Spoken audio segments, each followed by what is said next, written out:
Girl, look what I wore to work today. I wore these shoes. Look how tall. Look, I'm like 6'5" in these shoes. It's hilarious.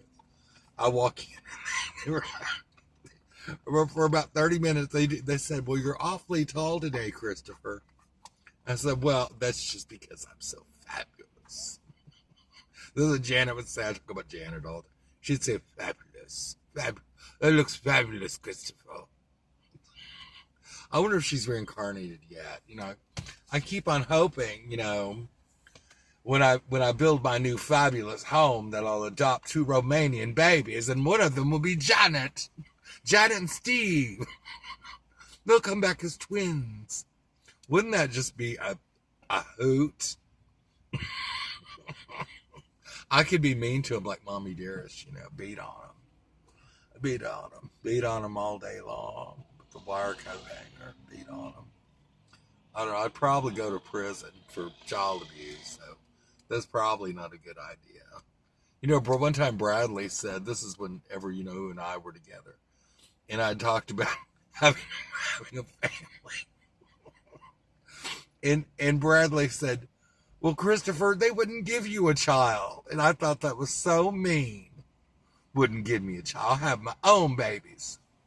I'll buy one if I have to, like Shelby did. I'm on a roll. I just got off work, so I'm feeling more granular than I usually do. Oh, speaking of Miss Granular, she's having a procedure in the morning, so we all need to light a candle, a candle for Miss Granular that she recovers. Oh my God! She's gonna eat. She's gonna suck this up for what it's worth. Oh, what we're gonna talk about today? Oh my God! 1985. I was 17.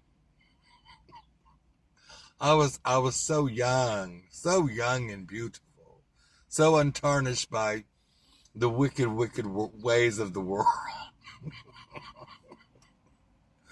Oh my God, that poor naive thing. Oh my God, you could tell me anything. You could tell me anything, I'd believe it. Oh my God. But what was funny about 1985, I remember I woke up and I was looking out my window because it faced OG&E. It's like this where they had the power stuff. And I saw this. I thought it was a family. I thought it was a mama, a little girl, and a man, and they were sleeping underneath a pine tree. They had blankets and stuff, and I thought, well, that's so sad. And this was 1985, and I thought, oh, why is this homeless family living under that pine tree in Forest Park? So one of them was waving at me, so I walk out there. And lo and behold, it's Chris Malfunction. Chris McCutcheon. We called him Chris Malfunction. And this is what it was. So I guess he had been living in California. So he met this guy who thought he was a girl. And I guess Chris was young enough to get away with it. He was like 16 at the time. And I don't know who the girl was. I think she was retarded. She'd have to be retarded. Oh, we can't say that. That's politically incorrect. She was mentally challenged. So, okay. And then, let's see what happened next. I felt so bad for him, and it was hot, and I snuck them in my room.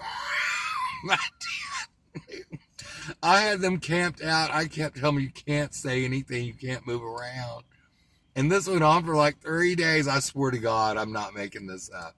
So I had the Sunshine family living in my bedroom, and nobody knew the wiser. It was so funny. And the whole time, this man thought, he was he's probably 19. He thought Chris was a girl this whole time. And so I had to call, I'd slip up too. I'd slip up and say he or him and it was just too much. So that was 1985. I remember 1985. We had so much fun. Madonna had come out, and I think it was I started going to the rec room. It was. It was 1985 because I remember she's a famous drag queen. She's on my Facebook.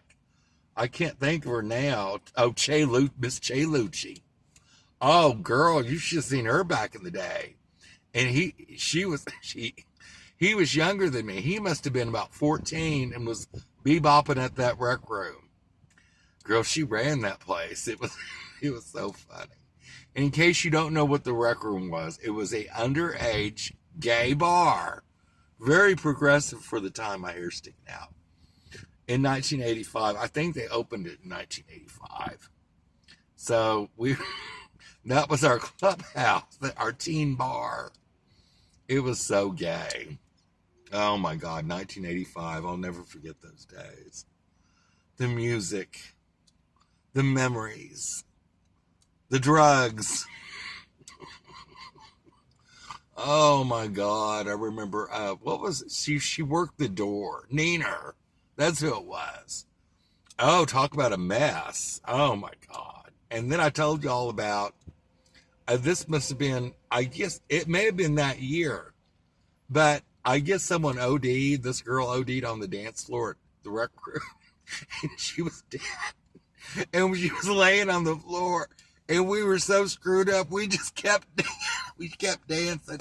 We were dancing around her body, bebopping to Madonna, bebopping. Oh my God. Oh, and look at us now. I'll be 57 in July. It just fucking sucks. Fucking sucks. And I'm trying to grow this beard out again so you don't see my jowls coming down. Heading to Dallas. Speaking of Dallas. Oh, no, that was a little bit later on. I'll save that Dallas trip for when we stayed with the lesbians. I don't know if I talked about that or not. And there were no showers the next day. No hot water. Or no, we had cold water. So we'd take cold showers. It was quite invigorating. The ladyship was quite invigorated with the cold shower. Oh, God. So anyway, that's my story about 1985. Like and subscribe to the Christopher John Show if you want to be thoroughly entertained every day. And don't miss an episode. And keep doing something. I'm losing it. Okay, don't throw anyone underneath the bus unless they're going to the rec room. Or keep your wigs on straight, but you might want to rethink that if you're camped out underneath a pine tree in Forest Park, Oklahoma. I don't know. I don't know. I can't make this stuff up. I know y'all think I'm making this stuff up. Like the other day with the old woman and the walker. And I'm still trying to figure out that mystery. And I will. I may do that today since it's kind of cool. I'm going to walk back there.